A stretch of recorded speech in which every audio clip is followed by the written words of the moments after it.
अस्सलामु अलैकुम वरहमतुल्लाहि वबरकातुहू। मेरे प्यारे दोस्तों, आज हम आपको हजरत अय्यूब अलैहिस्सलाम का बहुत ही प्यारा वाक़या सुनाएंगे हदीस के जरिए से। तो बने रहिएगा हमारी वीडियो के लास्ट तक। बिस्मिल्लाहिर्रहमानिर्रहीम। हजरत अय्यूब अलैहिस्सलाम की माँ हजरत लूत अलैहिस्सलाम की बेटी थी और इनकी बीवी हजरत यूसुफ अलैहिस्सलाम की पोती थी। इनका नाम रहमत था। हजरत अय्यूब अलैहिस्सलाम बहुत खुशहाल और बहुत दौलतमंद थे। इनके 7 बेटे और 7 बेटियां थी। 3000 ऊँट थे, हजारों बकरियां थी, 500 गुलाम थे जिनके बाल बच्चे अलग। इस तरह इनके महल में काफी भीड़ भाड़ चहल पहल रहती थी। इसके बावजूद यह हमेशा अल्लाह का शुक्र अदा करने में लगे रहते। तारीख लिखने वाले कहते हैं कि अगले जमाने में शैतान आसमान पर जाकर फरिश्तों से बातें करता था, अल्लाह से 50 किस्म की दरख्वास्तें किया करता था। कभी उसकी कोई बात कबूल भी हो जाती थी। जब हजरत अय्यूब अलैहिस्सलाम को पैगम्बरी का दर्जा मिल गया और अपनी इबादत और सदकात खैरात में बहुत आगे बढ़ गए, शैतान को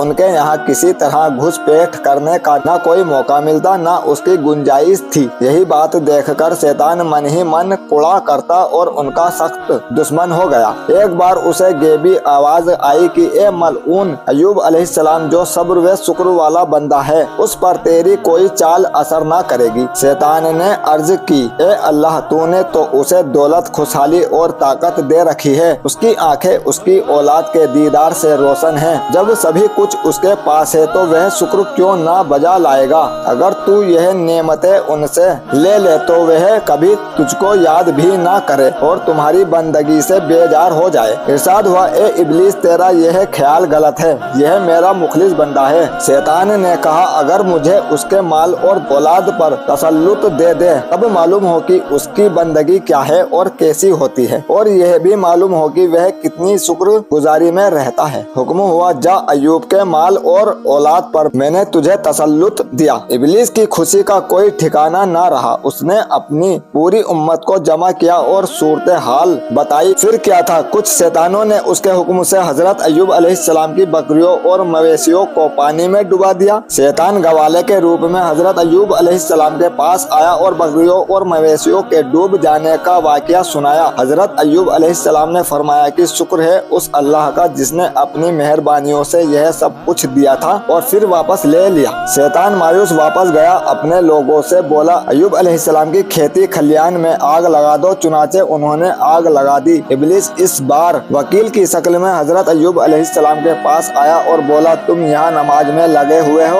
और तुम्हारे खेत खलियान के सामान जलकर राख हो गए हैं, बागों के हरे भरे पेड़ सूख गए हैं। हजरत अय्यूब अलैहिस्सलाम ने फिर वही जवाब दिया और पहले ही की तरह दिल की यकसुई के साथ अल्लाह की इबादत में लगे रहे। शैतान फिर मायूस व नामुराद हुआ। इसी तरह यह सिलसिला बराबर चलता रहा और बराबर शैतान किसी न किसी तबाही का जिक्र करके हजरत अय्यूब अलैहिस्सलाम का दिल अल्लाह की इबादत से हटाना चाहता था, लेकिन हर बार हजरत अय्यूब अलैहिस्सलाम उसे वही जवाब देते और वह उसी तरह मायूस व नामुराद वापस चला जाता। इस बार इब्लीस ने हजरत अय्यूब अलैहिस्सलाम का महल ही गिरा दिया। बेटे उस घर के गिरने से दब गए। फिर उसने हजरत अय्यूब अलैहिस्सलाम को इस दर्दनाक हादसे की खबर दी। उस वक्त भी हजरत अय्यूब अलैहिस्सलाम ने सब्र का दामन हाथ से ना छोड़ा। उसी तरह शुक्र अदा किया जिस इत्मीनान से पहले क्या करते थे। फिर उस मलऊन इब्लीस ने अल्लाह के दरबार में अर्ज किया कि ए अल्लाह, अय्यूब जानता है उसको माल और औलाद के बदले उसके सब्र की वजह से तू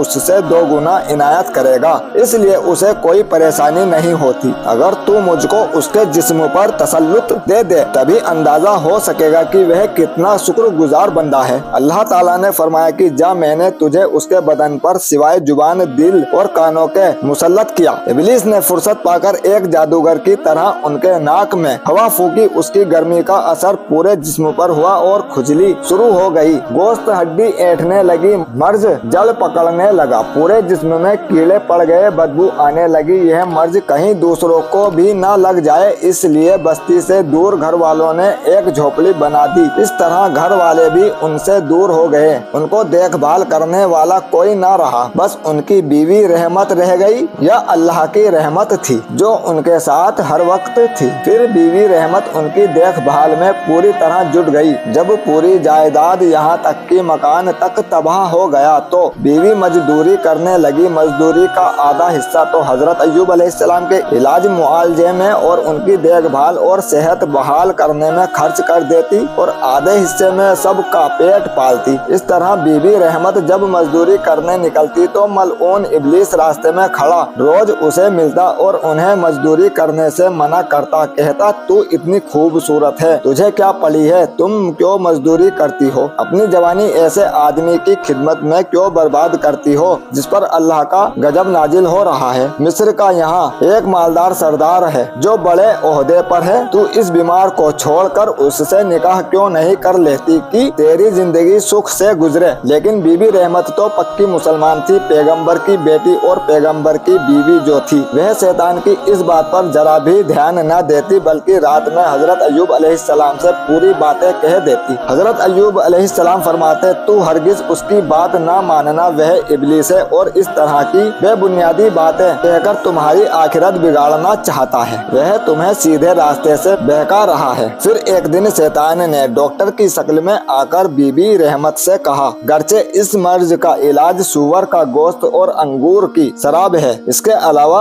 और किसी चीज से उनको सेहत ना होगी। बीबी रहमत ने मजदूरी मिलने पर हजरत अय्यूब अलैहिस्सलाम की सेहत बहाल करने के लिए यह दोनों चीजें हासिल की और हजरत अय्यूब अलैहिस्सलाम की खिदमत में अर्ज किया कि यह दवा डॉक्टर ने बताई है। हजरत अय्यूब अलैहिस्सलाम ने निहायत गुस्से से फरमाया, मैंने तुझको कहा था कि वह शैतान है, तू नहीं जानती कि पैगंबरों पर यह चीजें हराम हैं। अगर मैं अच्छा हूँगा तो 100 लकड़ियाँ इसकी सजा में तुझको मारूंगा। बीबी रहमत इस तरह की बातों से बददिल होने के बजाय लगातार उनकी सेवा करती रही और दिन व रात उनकी देखभाल में लगी रही। हजरत अय्यूब अलैहिस्सलाम भी इस मुसीबत से पूरे सब्र और बर्दाश्त के साथ अल्लाह की रहमत का इंतजार करते रहे।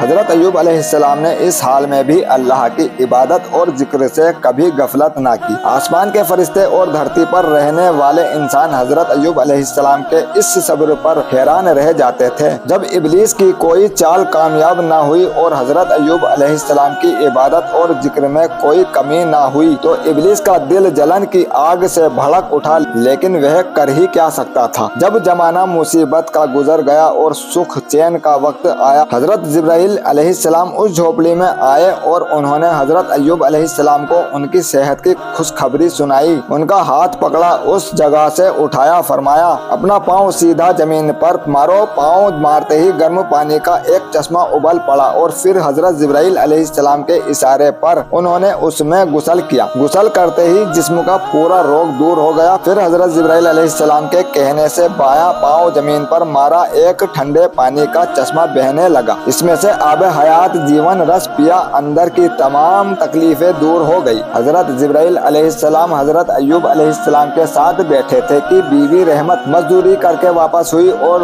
2 आदमियों को सही व तंदुरुस्त देखकर हैरत से पूछा कि यहाँ मेरे बीमार शोहर थे, वह कहाँ गए। हजरत जिब्राइल अलैहिस्सलाम ने कहा कि अगर तू उसको देखे तो पहचान लेगी। हजरत अय्यूब अलैहिस्सलाम हंसे। बीवी ने उन्हें हंसी से पहचान लिया। तंदुरुस्त देखकर अल्लाह का शुक्र अदा किया। अब बीवी रहमत को 100 लकड़ियों से मार कर सजा देने का मसला पैदा हुआ तो हजरत जिब्राइल अलैहिस्सलाम ने हजरत अय्यूब अलैहिस्सलाम को सिखाया कि ताजी तीलियों को एक साथ बांधकर उन्हें मारो, इस तरह आपकी कसम भी पूरी हो जाएंगी और बीबी रहमत को सजा भी मिल जाएगी। फिर वे लोग झोपड़ी से मकान में गए। अल्लाह की कुदरत से हजरत अय्यूब अलैहिस्सलाम के तमाम मवेशी जानवर और जायदाद नौकर वगैरह उसी तरह बढ़ने लगे, यहाँ तक कि वे पहले से 2 गुना हो गए। कुछ तफसीर वालों ने लिखा है कि जो औलाद उनकी फना हुई थी उनको फिर जिला दिया और 2 गुना सामान इनायत किया। फिर सेहत के बाद हजरत अय्यूब अलैहिस्सलाम तबलीगी दौरे पर रोम वालों के पास गए और उसी मुल्क में उनकी वफात हो गई। इन्ना लिल्लाहि व इन्ना इलैहि राजिऊन। मेरे प्यारे दोस्तों, अगर वीडियो पसंद आई हो तो वीडियो को लाइक कीजिए और हमारे चैनल पर नए हैं तो चैनल को सब्सक्राइब करने के साथ साथ बेल आइकन प्रेस कर लीजिए ताकि आने वाली हर इंपोर्टेंट वीडियो और हर